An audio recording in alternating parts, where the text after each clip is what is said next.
Então, alegramos-nos de estarmos mais uma vez na casa do Senhor. E o tema de hoje é a autoridade. Nós lemos na Bíblia muito sobre a autoridade. Por exemplo, nós temos autoridade em Jesus para expulsar o inimigo. Jesus deu autoridade para curar enfermos, para impor as mãos sobre os enfermos, para expulsar demônios. Mas existe ainda, com essa autoridade, uma questão muito peculiar que a gente às vezes não se lembra. Por que às vezes a autoridade não funciona? Então, eu soube de uma pessoa que estava jejuando já 21 dias pelo marido, e aí essa pessoa me convidou para vir na casa dela fazer um estudo com mais uma outra pessoa que precisava de libertação. E daí ela disse: você pode vir na minha casa tal e tal dia? Eu digo: eu posso. Pois vai ser muito bom porque meu marido não está. E o meu marido não quer que a gente faça tipo de reunião aqui em casa. E aí eu prometi que eu ia lá, mas daí Deus me incomodou. E disse: não vou poder ir lá não. Se o marido não está e ele não quer que faça esse tipo de reunião, então eu tenho que obedecer à autoridade dele. Mas eu já discuti com ele, diz ela que porque ele ainda não crê como eu, então ele acha que é uma outra religião. E eu não... daí eu disse: mas eu sou crente, posso fazer o que eu quero? Não, mas eu é que pago o aluguel da casa, diz ele. Eu soube de tudo isso, aí eu disse: então eu não vou. Mas como? O senhor não vai vir? Ele não é crente ainda. Pois mas justamente você tem que... O modelo bíblico é que o marido é o responsável na casa. Ele é a autoridade na tua casa. Você tem que se submeter à sua autoridade, mesmo como crente. Senão teu jejum não leva a nada. Ok, daí ela concordou. Daí ela disse: eu vou ligar agora para o meu marido, você escuta então a gravação. Ok. Aí eu fiquei escutando e ela falou com o marido, disse: como está tudo bem lá? Tudo bem. Olha, não vamos fazer a reunião. Não vou fazer? Por quê? Não, é que o pastor disse, porque você não quer que faça, e o pastor falou que eu me preciso submeter à tua autoridade. Você é o cabeça aqui em casa, então eu não posso fazer sem a tua autorização, e por isso o pastor não vai vir. Ele ficou um pouco quieto, daí disse: ok, ele pode vir, pode fazer a reunião. Aí nós nos alegramos e fizemos aquela reunião. Então tem um segredo na autoridade. Nós podemos chorar, podemos espernear diante de Deus, nós podemos jejuar, não vai levar nada se nós passamos por cima da autoridade constituída. Mas a outra parte não é crente ainda, né? Eu me lembro de uma família onde eu visitava mais ou menos uma vez por mês, estava lá com eles, tinha acho que 6 ou 8 filhos, e a mulher era muito dotada na palavra, ela era filha de gerações já de crentes, mas o marido era muito quieto, ele não tinha muitos dons. Só que eu me alegrava quando sentávamos à mesa, a gente dormia lá, então todo mundo sentado à mesa, todas as crianças estavam lá, e aí chegava a hora de ler a palavra e orar. Aí ela passava a Bíblia para o marido abria a palavra, lia o devocional e orava. Aí fiquei pensando: olha, ela é muito mais dotada, muito mais despachada, ela podia ainda falar de revelações que estava recebendo na palavra, enquanto estava lendo a palavra. Ele não era assim, mas ela respeitava a autoridade do marido. Então, bênção sem medida é derramada nas nossas vidas se nós nos submetemos à autoridade. E eu quero ler esse texto da autoridade que nós encontramos em a carta aos Efésios. Então, carta aos Efésios, nós encontramos um texto sobre a autoridade na família, capítulo 5, onde diz no versículo 22, as mulheres sejam submissas ao seu próprio marido, como ao Senhor.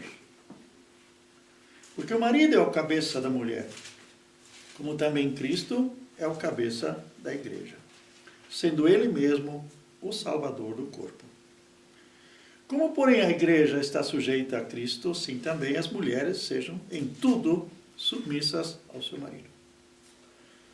Agora vem a parte dos maridos. Maridos, amai a vossa mulher, porque também Cristo amou a igreja e a si mesmo se entregou por ela, para que a santificasse, tendo-a purificado por meio da lavagem da água pela palavra, para apresentar a si mesma a igreja gloriosa sem mácula, nem ruga, nem coisa semelhante, porém santa e sem defeito.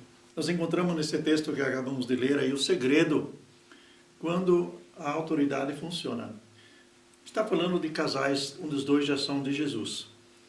Mas a gente quer chegar lá também. Então não podemos colocar tropeços. Tem uma coisa só que Pedro diz, que temos que obedecer mais a Deus do que aos homens, quando o chefe da casa exige algo que é contra a nossa consciência. Eu tenho mais um exemplo de uma filha. Hoje a filha é a esposa de um missionário.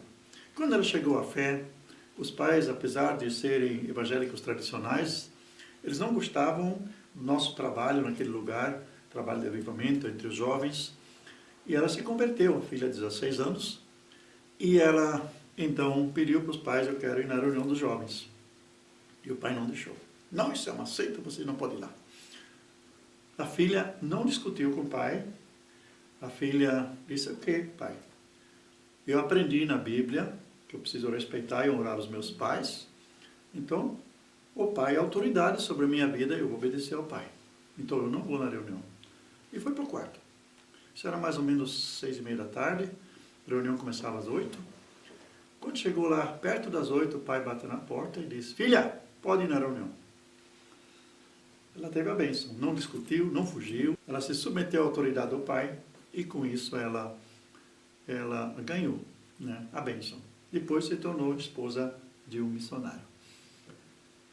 Muitas bênçãos há quando a gente se submete. E aquele texto de Efésios ainda fala mais: filhos, obedecer aos pais, e também fala de pessoas trabalhando, por exemplo, o versículo 5.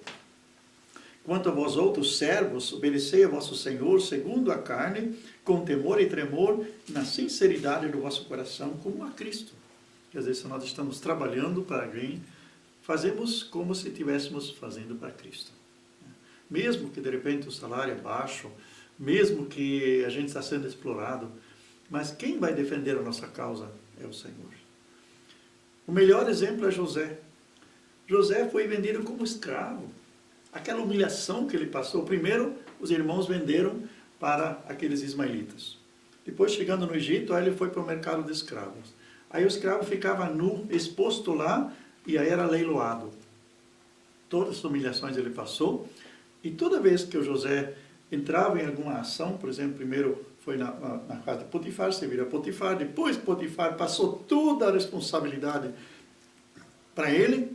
Talvez o Potifar viajava muito, ele era chefe da guarda, e ele passou a ter uma posição de chefe dentro da casa e do pessoal, os servos de Potifar. Ele que tinha sido comprado como escravo.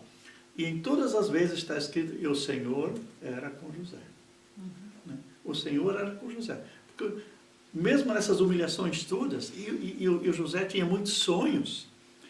Ele tinha aqueles sonhos proféticos, o que ele ia ser um dia. Lá ele se deu mal quando contou esses sonhos para os irmãos, né? E aí até os pais disseram: o que você está sonhando aí? Você acha que todos nós vamos ser dobrados diante de ti, né? Vamos te honrar e tu vais ser Senhor sobre nós? Mais ou menos assim, né? Mas chegou o dia que aconteceu isso. Mas José passou por tudo isso, foi trabalhado por Deus e o Senhor estava com ele.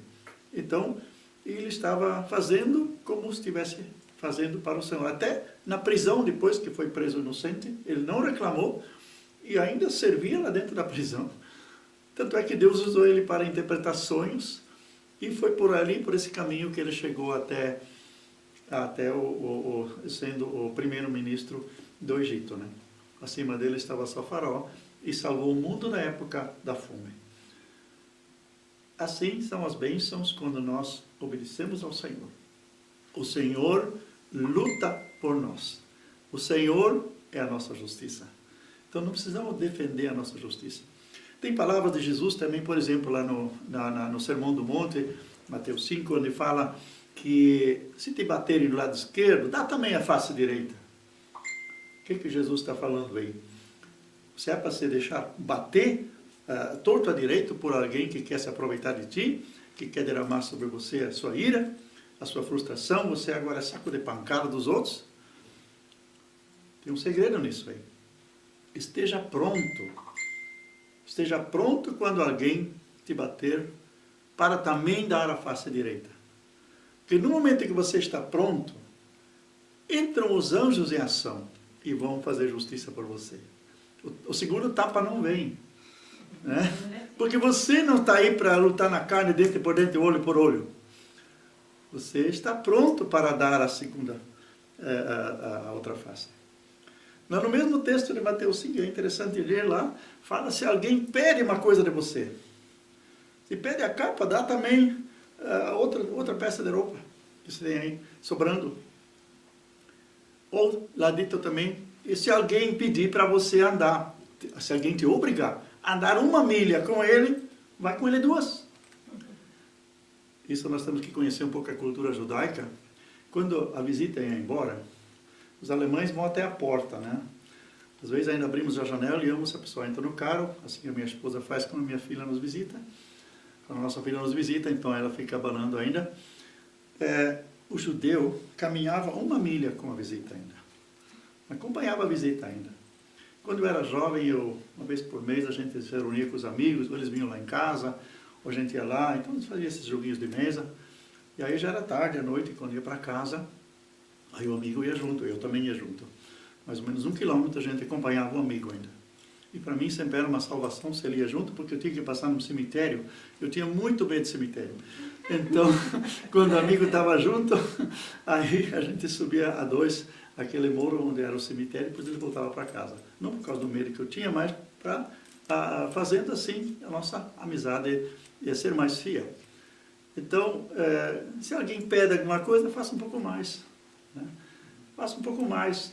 Porque você não vai perder com isso. A gente nunca vai sair perdendo se a gente está debaixo da autoridade da palavra. Porque isso é libertação, não é escravidão.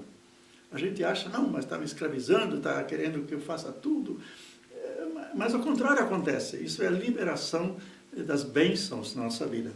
E daí tem mais uma passagem ainda em 1 Timóteo, capítulo 2. Eu tenho recebido um vídeo sobre uma coreana, parece que eu mandei para vocês também, onde ela fala sobre o segredo de um governo abençoado. E lá dizem, em 1 Timóteo capítulo 2, versículo 1, antes de tudo, pois, exorto que se use a prática de súplicas. Súplicas é uma oração assim, bem de busca mesmo, né? Daí orações, intercessões, ações de graça, em favor de todos os homens. E daí o que vem para o primeiro? Em favor dos reis, autoridade. Então essa coreana diz que em toda a Coreia não se ora pelos seus próprios problemas primeiro pela autoridade. Primeiro que Deus abençoe o rei, seja ele crente ou não crente, seja quem for, e diz que eles fazem isso há 20 anos. E Deus tem mudado as autoridades, tem mudado, tem chegado às bênçãos através das autoridades. Deus tem dado sabedoria, porque nós somos chamados a orar pelas autoridades, não pela pessoa.